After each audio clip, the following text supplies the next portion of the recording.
Hello everyone, again, and welcome to my channel. Last video did surprisingly very well, which I am very happy about and struggle to express the amount of gratitude I feel. People actually watched me spiel out my own personal power scaling. I didn't even expect it to reach over 100 views, and yet here we are at over 160 views as I am making this. It might not be much, but to me, it is a big win considering it is the first video of mine. So just thanks, guys. Before I go further, this will obviously contain spoilers for Doom and the lore surrounding it. If you're not caught up on that, I suggest doing that before continuing this video. Sappy YouTuber bullshit aside, this video will go over the higher end scaling of the Slayer I have to offer. I'm pretty sure this video will be more problematic than the last one, but I still want to make this video for you guys. Same important notes and myths apply here. If you haven't watched the first one yet, I recommend doing so. You probably will be confused on some things. I'll also be using terms from the Character Stats and Profiles wiki. They are a good website, and I wish the best for them. I'll link a I'll post a link of their tiering system in the description so you can follow along. Without further ado, let's go. Firstly, the main reason for Doomguy being so powerful, Davoth. As said before, Davoth's Doomguy, sorry, Doomguy scales above Dale to the point Davoth didn't leave any visible damage on Doomboy. Meanwhile, Doomguy fucking killed him. It is revealed in the Ancient Gods Part 2 that Davoth was the one who created all of existence, and he was going to destroy all of creation if it weren't for Doomguy. I've seen people try to downplay Davoth by saying that he created and was going to destroy everything with technology or an army.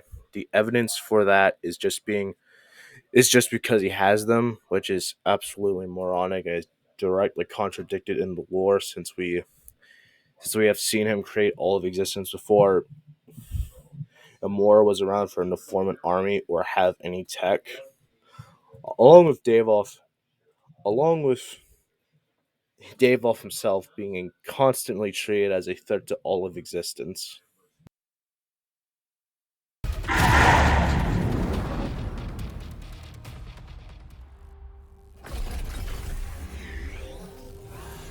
For too long have I been imprisoned by my own creations. You will not stop my vengeance, nor the one who betrayed me. Tell him. He is the first being, and my creator. When he fell, I ascended. They lied to you, Slayer. Imora and its people would have been perfect, if not for the treachery of my servants. They sealed me away, stole my power and name. And now, the time has come for a reckoning. As all things were made by my hand, so shall they be unmade. Starting with you. There is more to suggest Davoth scales to creation beyond that, however, such as him scaling to the Demonic Crucible, who he should logically scale above since he who he sh- which he should logically scale above along with everything else in hell since he created and is the top dog of hell. I've actually misrepresented the Crucible's power in the last video, saying it's just universal, but it's actually said to be able to corrupt all realms. Davoth also scales above Hell, whose battles with Doomguy were causing the multiverse to implode inward on itself. On top of all of this, Davoth is said to be the strongest and fiercest demon of them all. which would encompass powerful beings like Chthon from Quake lore, who is a demon. Chthon was a monster that was said to be the greatest threat to all known worlds. To back Doomguy scaling to this up, the Ranger scales to Chthon, who Doomguy, as said before in the last video, greatly scales above. So it is hammered in a lot that Davoth and Doomguy scale to creation and the multiverse and whatnot, which brings up the question: how big is creation? Just going off finite statements for the multiverse, it contains hundreds to 1,000 dimensions across time and space, as said in Wolfenstein Youngblood and in the manual for Quake 3 Arena. So it reaches pretty damn high into 2-C, low multiverse level, so high that it almost reaches 2-B, diddling the line, which is scaling to the destruction or creation of 1001 universes. I seen a truth that made me question everything. You're not making any sense, Daddy. There's another dimension. One of hundreds. Separated from us by the vastness of time and space, and... oh my God. What is it? It's another world where everything's all right, and you're there living your lives like you're supposed to. And it's a wonderful place. It's not like this world. This goddamn world is doomed because of me.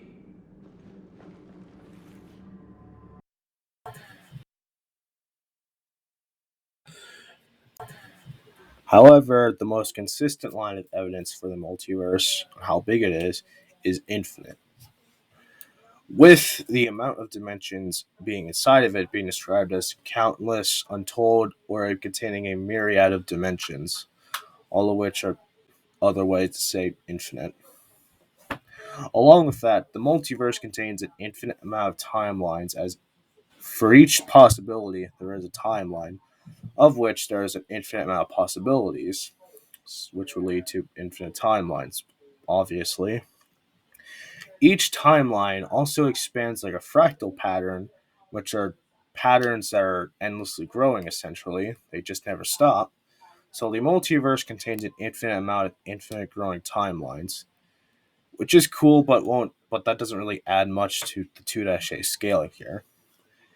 Doomguy scales above beings that scale above things that could corrupt and or destroy creation, so he would be a couple of calibers high into 2-A multiverse level plus, which is able to destroy an infinite amount of universes.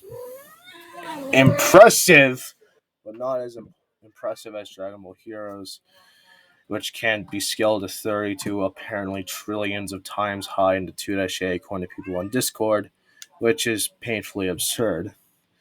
It's also ignoring the scaling between the amount of characters between Chthon and Davoth in terms of power, like the Spire Mastermind, Cyber Demon, the Icon of Sin, which would all scale above Chthon but below Davoth, thanks to a scaling chain, but that isn't too important.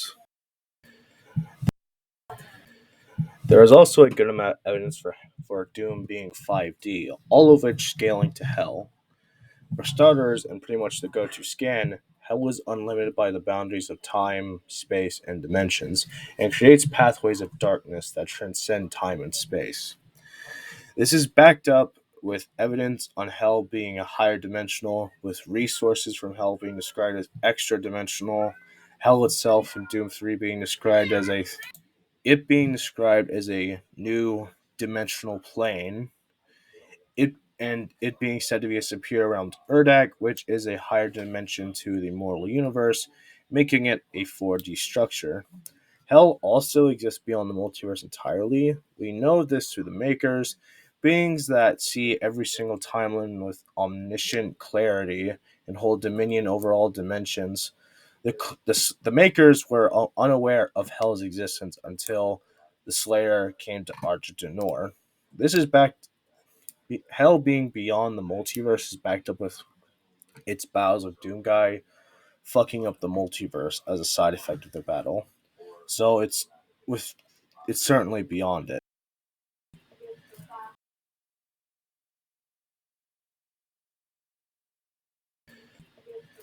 I've seen people argue against this by saying that hell just exists outside of time and space and isn't transcended to it.